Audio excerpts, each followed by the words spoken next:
Lynnell Willingham with us, super producer Anthony Haney out in Ashburn today as well. And so we were talking about the left tackle spot. And Lynnell, you raised an interesting question. They have $44 million of cap space still. And you asked me, would I spend it on anyone in particular? I'm going to ask you that question first. Is there someone out there where you're like, yep, positional need, dude's available, I want to spend some money? So there's things you gotta balance here if you're Washington. So I think it's too early right now to know whether or not you have a need there because you haven't put pads on, and the same guys that are available now will probably be available after camp. So I think it's good discussion for now, but realistically speaking, that move, if it needs to happen, won't happen until July. But then you run the risk of like stunting a guy's growth by taking reps away with a veteran, or do you just figure that they're not good enough? That's where like the coaching staff's gonna have to make that choice of like, is it worth taking reps away from Brandon Coleman at left tackle? Do we think he'll be able to grow into the starting left tackle at some point during the season? And if the answer is yes to that, then I don't think you go out and sign a left tackle. I think you let him take his lumps and he'll get better by practicing every day. That being said, if there is a name, DJ Humphries, man, I definitely would take a flyer on DJ Humphries. So I am with you on Humphries because he's played for Cliff Kingsbury, and he is also someone that is not going to take away reps from anybody because he's hurt. And so my only question would be is if you sign him and then you don't need him because Coleman winds up being ready, like, then what? And I kind of think at that point, you just, if you really don't need him, you just cut him. Right. But you're not going to sign him for a lot of money. And I think if you are Cliff, and I mean, Cliff knows DJ obviously very well. He drafted him, the whole deal.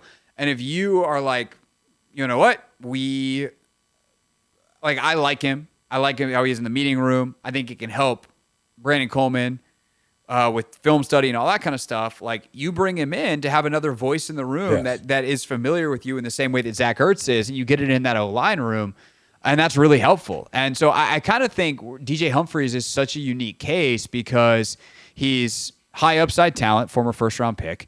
He is injured, so he's not taking away reps. Not even from your position battle guys. Forget Brandon Coleman. He's not taking any from Lucas. He's not taking any from Scott. Like, you are having the current guys battle it out. But he is merely an insurance policy for the middle of the season that if Coleman's not ready, Scott isn't good enough, and Lucas gets exposed with the higher number of snaps, then you're still okay. Or you at least have another option, I should say. And because he would start training camp on PUP, he's not costing you a roster spot. He's literally costing you money, and that's it. And you have money. It's not my money. It's Josh Harris's money. From a cash standpoint, a cap standpoint, it's not costing you anything. I have zero problem bringing in DJ Humphries. Yeah, me either, for all the reasons that you just listed. I wonder, left tackle is one of the spots. How is edge look? Now I feel like I'm interviewing you almost. Yeah, you're having me on overtime tonight at 8 o'clock. I already said I'd come on with you. I don't know why you don't know what time that was. Also, I don't know why you just moved your camera, but now we look like we're a human staircase. I'm the top step, and then someone bops off my head onto Anthony's head because he's slightly lower situated than me.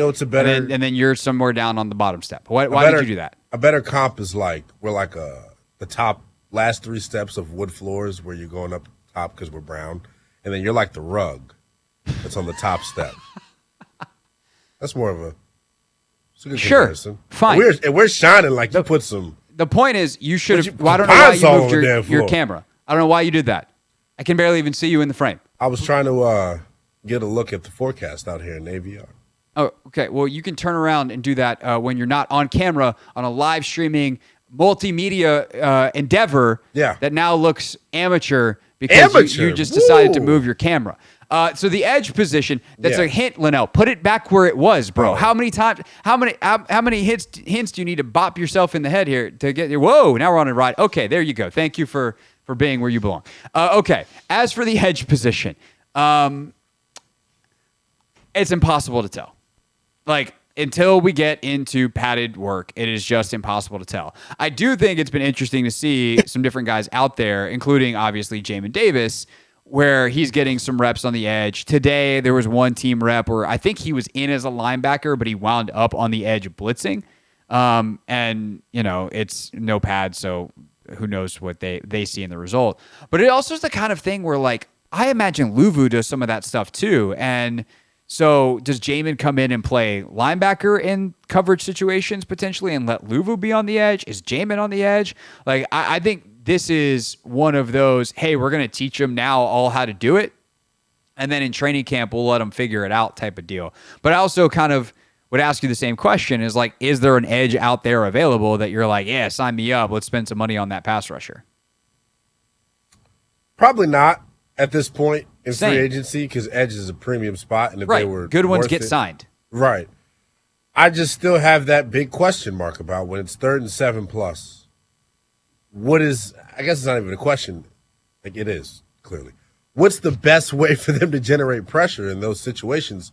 Because I still continue to believe that the strength of the pass rush obviously is on the interior, but with the athletes that you have on the edge, with Luvu and Jamin, guys that theoretically can drop into coverage and be your hook defender from the edge rusher spot.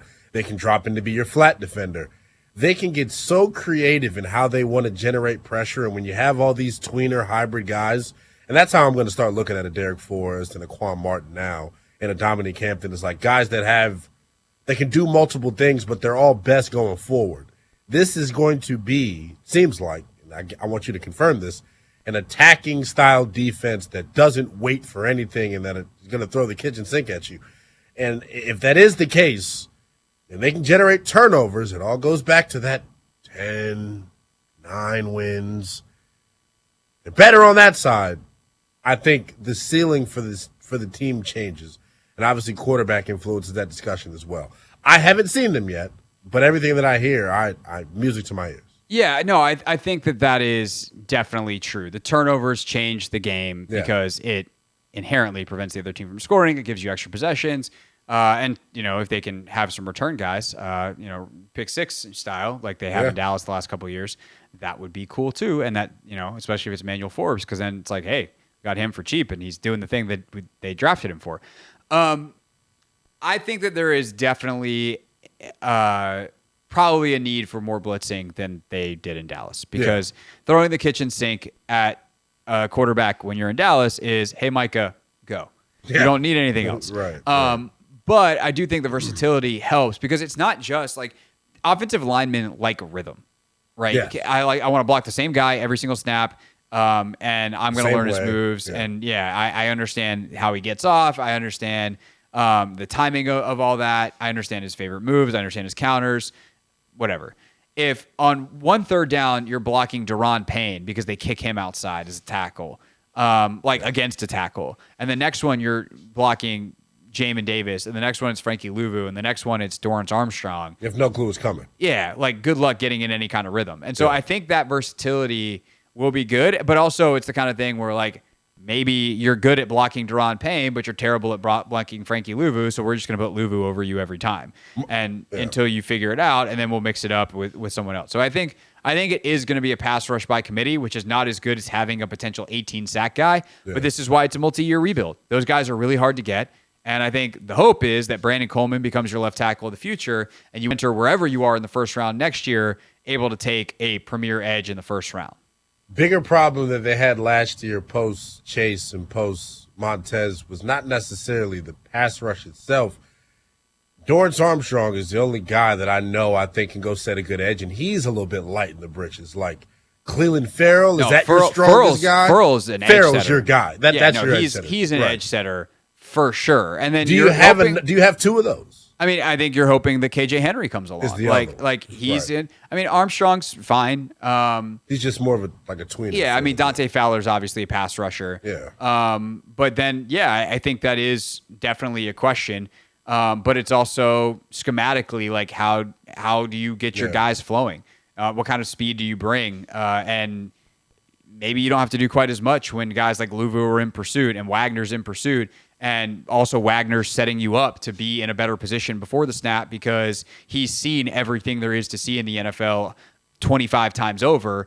And if you can get, alignment comes first, and Bobby Wagner can help you a ton in that regard. All right, you've got overtime tonight, 6:30 on the Fan, or what's the deal? I have no clue when it starts. I really don't. Is it because the Nats are playing right now? Well, they're supposed to be playing right now. It's a rain delay. Oh, I know. That's right. You don't miss this at all. I've had some of there was a portion of my career, Lynnell, that was where you are right now. That's what I'll say. And I do appreciate the reliability of this, but it's a necessary step, kind of like we were earlier. Although apparently you were steps and I was carpet at the top, because we can make jokes like that and they're funny. There we go. All right. Were you paying attention to the last 30 minutes of radio that you did? I feel like you were just on autopilot. That guy is a piece of work, man. I had to sit here and listen to Chris Russell act like he knows anything about women's basketball. You know what he said? And maybe you guys will agree with this, but because I know you aren't going to objectify the women. You're going to just look at them as what they are, athletes. Yeah. He tried to tell me that Kelsey Plum, as great as she is, was more recognizable and a bigger name than Aja Wilson. I almost jumped through the glass here. And I know she's, now that when I say recognizable, it becomes interesting because it then becomes more than basketball. She's got 2 MVPs, 2 finals MVPs, deploy. I mean, the lack what of... more do you want from Why her? didn't we talk about this? Why didn't we talk about this? I asked you what you want to talk about. Because I'm tired of the conversation, honestly. I'm worn out from it. We talked W for the first 90 minutes of the program. Had full phone lines. It was amazing. I mean, I love that, but also, it was built off the ignorance of that caged monster that hosts middays. That's all right.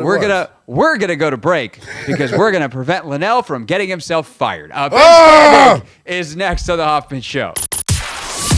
This is the Hoffman Show on the T980 and the Odyssey app.